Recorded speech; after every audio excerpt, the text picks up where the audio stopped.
لا يرد القضاء الا الدعاء، تقدیر بھی اگر ٹلتی ہے تو دعا سے ٹلتی ہے. خیر یہ باب بڑا طویل ہے، لیکن صرف ایک آپ کو آئیڈیا دے کر آگے چلتے ہیں. بنیادی طور کے اوپر یہ جو حال ماضی اور مستقبل ہے یہ میرا اور آپ کا ہے، یہ مخلوق کے لیے. یہ اللہ تعالیٰ نے زمین، سورج، چاند، ستاروں میں مخلوق کو قید کیا ہوا ہے. یہ وقت یہ صرف مخلوقات کے لیے ہے. اللہ تعالیٰ وقت سے ماوراء ہے، یہ ایک فلسفیانہ ایک الگ بحث ہے، اس میں آپ نے کنفیوز نہیں ہونا. لیکن اگر آپ غور کریں تو اللہ رب العزت کے لیے تو ہر وقت حال ہی ہے، وہی اول ہے، وہی آخر ہے. یہ وقت میرے اور آپ کے لیے ہے. گویا یہ جو دعا کے ساتھ تقدیر کا ٹلنا ہے، پتا تو اللہ کو تب بھی تھا اس نے فلاں وقت دعا کرنی ہے. گویا انسان کے اپنے اعمال بھی، محدثین نے کئیوں نے لکھ دیا، انسان کے اپنے اعمال ہی تقدیر بھی لکھنے کا سبب بنتے ہیں. کہ اللہ تعالیٰ کو تو پتہ ہے اس نے یہ اعمال کرنے، اللہ نے وہ لکھ دیے.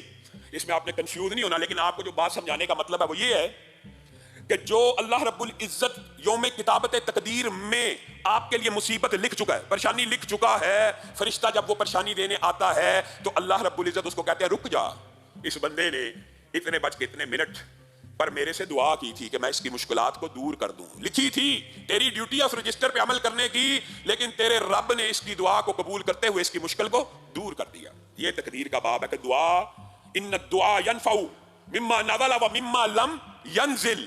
دعا اس مصیبت کا بھی مقابلہ کرتی ہے جو نازل ہو چکی ہے، اور اس مصیبت کا بھی مقابلہ کرتی ہے جو ابھی نازل ہونے والی ہے.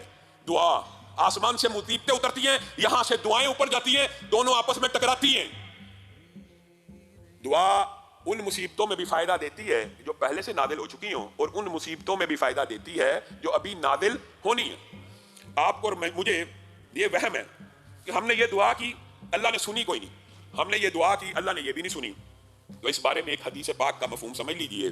معروف حدیث ہے، رسول اللہ صلی اللہ علیہ وسلم نے ارشاد فرمایا کہ کوئی بھی بندہ، کوئی بھی، یہ آج کے بعد یہ وہم دماغ سے نکال دینا. اور حضرت عمر کا قول ہے، حضرت عمر کا صحابہ کا اجتہاد ہے کہ دعا بعین اس طرح کی عبادت ہے، اس طرح کی فطرت اور قدرت میں لکھی ہوئی چیز ہے. کس طرح کی؟ پانی کا گلاس اٹھائیں، پیئیں گے پیاس بجھ جائے گی. روٹی اٹھائیں، کھائیں گے بھوک ختم ہو جائے گی. زمین میں دانہ ڈالیں گے، پانی ڈالیں گے، کچھ عرصے کے بعد کومپل پھوٹے گی. یہ قدرت ہے، یہ نیچرل ہے، یہ فطرت ہے. حضرت عمر نے کہا جس طرح، اور یہ صحابہ کا سب کا عقیدہ تھا، جس طرح پانی پینے سے پیٹ بھرتا ہے اور پیاس جاتی ہے، کھانا کھانے سے پیٹ بھرتا ہے، دانہ ڈالنے سے وہ کومپل پھوٹتی ہے، بعین اسی طرح دعا کرنے سے دعا قبول ہوتی ہے. یہ نہیں ہے کہ بندہ یہ سمجھے کہ دعا کی ہے اور قبول نہیں ہوئی. دعا کرنے کا نتیجہ فطری قدرتی یہ ہے، اللہ تعالیٰ دعا کی توفیق ہی اسے دیتا ہے، دعا کرنے کی استطاعت ہی اسے فراہم کرتا ہے جس کی قبول کرنی ہوتی ہے. جس کی قبول نہیں کرنی وہ پھر تامک تو یہاں مارتا رہتا ہے، کبھی کسی حجر کے آگے، کبھی شجر کے آگے، کبھی درخت کے آگے، کبھی قبر کے آگے، کبھی مزار کے آگے، کبھی بندوں کے آگے، کبھی مخلوق کو سجدے. جس کی اللہ نے سننی ہے، یہ حدیث کا مفہوم ہے، دنیا کا سب سے بڑا عاجز محروم ہے وہ شخص جو دعا سے محروم رہ گیا ہے. کیونکہ دعا عبادت ہے، دعا مخ العبادت ہے، افضل العبادت ہے، مومن کا ہتھیار ہے. ہتھیار ہے، یہ کیسا ہتھیار ہے جو چلتا نہیں؟ رسول اللہ صلی اللہ علیہ وسلم کے فرامین ایسے ہی ہیں، ہتھیار ہے چلتا نہیں.